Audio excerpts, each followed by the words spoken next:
Pre Deepavali விலாகுன்னு நினச்சி ஒரு fruit vlog shoot பண்ணி வச்சுருக்கேன். So hold on. காலையிலங்காத்தால நல்லா பொங்கலும் பூரியும் பாட்டி வீட்டில் சாப்பிட்டாச்சு. அப்புறம் என்ன, தாத்தா கழனிலேருந்து பறிச்சு பாட்டி வெட்டி கொடுத்த இளநீ குடிச்சா சும்மா தேனாக இருந்ததுங்க அப்படின்னு அவர் சொன்னார்ல, கரெக்டாக இருந்தது. அப்புறம் என்ன, அதை நடுவில் போட்டு ஒரே பொலையா பொலந்து எடுத்து சாப்பிட்டா சும்மா ஏங்க தான் செம்ம டேஸ்ட்டாக இருந்துச்சு. தீபாவளினாவே நம்ம வீட்டில் கன்ஃபார்ம் குலாப் ஜாமுன் தான். ஆமாம், உங்கள் வீட்டில் அந்த மாதிரி ஸ்டாண்டர்டான ஸ்வீட் எது? சரி, ஓகே. இப்போது அந்த மிக்ஸை ஓப்பன் பண்ணி கண்டிப்பாக அளந்து போட்டு அப்புறமா லைட்டாக தண்ணியை தெளித்து நல்லா மிக்ஸ் பண்ணணும். யூனோ வாட், உங்ககிட்ட ஹார்ஷாக இருக்கிற மாதிரி நீங்கள் அந்த குலாப் ஜாமுன் மாவுக்கிட்டேயும் ஹார்ஷாக இருக்க முடியாது. Be soft, be gentle. Alright. Mean டைமில் நம்ம எல்லாருக்கும் பிடிச்ச ரொம்ப முக்கியமான வேலையை நான் பார்த்துட்டு இருந்தேன். இந்த பக்கம் மாவு ரெடி, ரொம்ப சாஃப்டாக இருக்குது. இப்போதைக்கு கிராக்ஸ் இருக்கும், ஆனால் பால்ஸாக உருட்டுறப்போ கிராக்ஸ் இருக்கக்கூடாது. இப்போது எடுத்து உருட்ட ஆரம்பிங்க. உருட்டுனா உங்கள் எக்ஸ் உங்ககிட்ட உருட்டின அந்த உருட்டு இல்லை, இது மாவை பாலாக உருட்டுறது. ஓகே. எனக்கு லைட்டாக கோல்டு இருக்குது, ஸோ வாய்ஸ் ரொம்ப விசித்திரமாக இருக்குது, அட்ஜஸ்ட் பண்ணிக்கோங்க. இப்போது இந்த பக்கம் ஒரு பாத்திரத்தில் தண்ணி ஊற்ற ஆரம்பிச்சிருங்க. தண்ணியில் சர்க்கரையை கொட்டி அது நல்லா கொதிக்கணும். நல்லானா ரொம்ப நல்லா. இந்த பக்கம் பால்ஸ் ரெடி. ஸோ அடுத்து என்ன, இந்த தண்ணி கொதிக்கிற அழகே அழகு தான். அதுக்கப்புறம் இதில் ஏலக்காய் பவுட்ரு போடணும். ஏலக்காய் பவுட்ரு போட்டால் இந்த பழங்காலத்து சாமி படத்துலலாம் வரா மாதிரி செம்மையாக புகை வரும்.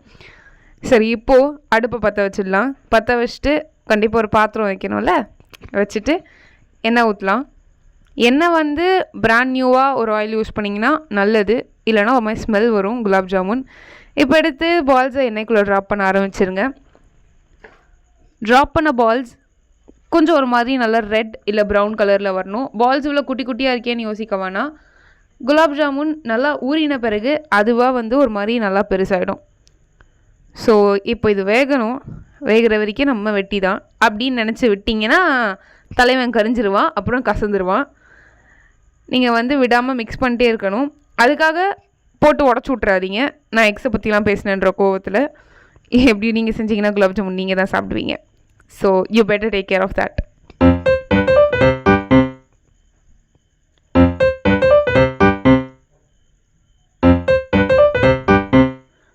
ஸோ இந்த பால்ஸ் இப்போது ஓரளவுக்கு ரொம்ப நல்லாவே ரெடி ஆகிடுச்சு. இப்போ இதை எண்ணெயிலேருந்து வெளியில் எடுத்து நம்ம ஏற்கனவே கொதிக்க வச்சுருந்த அந்த தண்ணி இருக்குல்ல, சர்க்கரை தண்ணி, அது பாகு வரணும்லாம் அவசியம் இல்லை. அதாவது இந்த கம்பி பதம் அப்படிலாம் சொல்லுவாங்கள்ல, அதெல்லாம் தேவையில்லை. சர்க்கரை நல்லா கரைஞ்சி ஒரு மாதிரி நல்லா கொதிச்சா போதும். இப்போ எல்லாத்தையும் தூக்கி ஒன்று ஒன்றா அதுக்குள்ளே போட்டுடலாம். போடுறதுக்கு முன்னாடியே சாப்பிட்ணுன்னு ஆசை வரும் தான், இருந்தாலும் உள்ளே போட்டால் இன்னும் கொஞ்சம் பெட்டரான டேஸ்ட்டில் இருக்கும். சரி, இப்போது லஞ்சுக்கு போகலாமா? சுட சுட செம்மையாக சிக்கன் பிரியாணி அல்டிமேட் டேஸ்ட்டாக இருந்தது.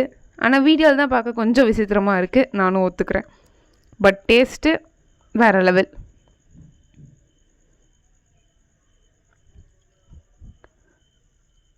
அடுத்து என்ன, கண்டிப்பாக நம்ம தலைவன் சிக்கன் கிரேவி தான். அவன் இல்லாமல் எப்படி? அதை விட முக்கியமான தலைவன் தான் நம்ம ஆள் சிக்கன் 65. இதெல்லாம் இல்லாமல் சிக்கன் செஞ்சீங்கன்னு சொன்னாவே எனக்கெலாம் வந்து ஒரு மாதிரி வெறுத்துருவேன் நான்லாம். சரி, இப்போ ஒரு இலையை விரிப்போமா?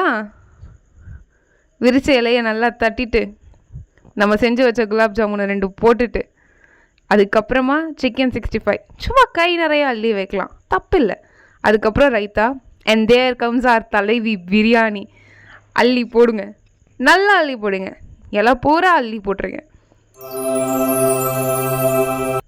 இலைய பிரியாணியை வச்சு ரொப்பிட்டு அத்தோட விட்டுறாம நம்ம பண்ணி வச்சா அந்த சிக்கன் குழம்பு அதையும் சேர்த்து இலையில போட்டுடலாம்.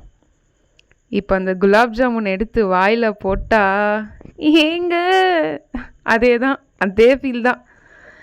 இப்போ இந்த பிரியாணி சாப்பிட்றதுக்குன்னு ஒரு வரமுறை இருக்கும், ஓகேங்களா? முதல்ல சிக்கன் பீஸ் எடுத்து வச்சுக்கணும், அதுக்கப்புறம் அந்த 65 பீஸ் எடுத்து வைக்கணும், அதுக்கும் அப்புறமா அந்த ரைத்தா. பார்த்த உடனே உங்களுக்கும் பசிக்குதுல்ல? சரி, ஓகே, ரொம்ப கோவப்படாதீங்க, உங்களுக்கும் ஒரு வாய். இப்போது அடுத்து என்ன, தீபாவளினாவே பலகாரம் சுட்டாகணுமே. ஓட்டை வடை சுடுறதுக்கு நம்ம வந்தாச்சு. வெளியில் அடுப்பை கொண்டு வந்து வச்சு ஒரு பாத்திரத்தை வச்சு அதில் எண்ணெயை வச்சு திரும்ப ஓட்டை வடை மாவை உருட்டணும்.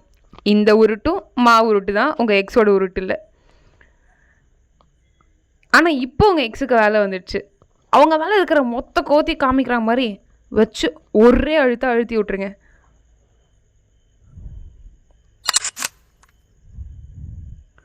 இதோ வந்துடுச்சுல, இதுதான் ஓட்ட வடை. இப்போ இதே மாதிரி எல்லா பால்ஸையும் நம்ம ரெடி பண்ண போகிறோம். பண்ண பிறகு அதை ஒன்றா தூக்கி எண்ணெயில் போட்டுடலாம்.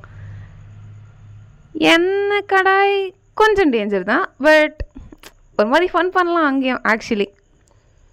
இப்போ எல்லாத்தையும் போட்டு இதெல்லாம் இப்படி தான் கன்ஜாயின்ட் ட்வின்ஸ் மாதிரி ஒட்டிக்கும். கொஞ்சம் கொஞ்சமாக பிரித்து விட்டு நம்ம தான் உங்கள் ஃப்ரெண்டு உங்களுக்கு பார்த்த வேலையை இங்கே பார்க்கணும். ஸோ ஓகே, இது ப்ரௌன் ஆயிடுச்சு. இப்போ நம்ம இங்கே எடுக்க போகிறோம். எடுத்தாச்சு. கொஞ்ச நேரம் எண்ணெய் ட்ரிப் ஆகிறதுக்காக இப்படி தனியாக வைக்கணும். ஸோ இது எடுத்த பேட்ச்.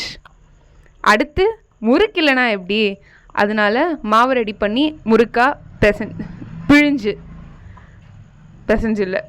விட்டுட்டு பிறகு முறுக்கையும் சுட்டு எடுத்தாச்சு. ஸோ அப்புறம் என்ன, ரொம்ப முக்கியமான வேலை பட்டாசு வெடிக்கிறது தான். அந்த வேலைக்கு போயிட்டோம். நைட் ஆனதுனால நேராக அவுட்டுன்னே ஆரம்பித்தாச்சு. செமையாக இருந்ததில்ல அது. இதுவும் சூப்பராக இருக்கும். எப்படி சொன்னேன்னா, அடுத்து என்ன, லக்ஷ்மி வெடி இல்லாமல் நடக்குமா தீபாவளி? அப்புறம் கையெல்லாம் கழுவிட்டு டின்னரை சாப்பிட்டு நான் படுத்து தூங்குறேன். நீங்களும் ஃபோன் நோண்டாமல் தூங்குங்க.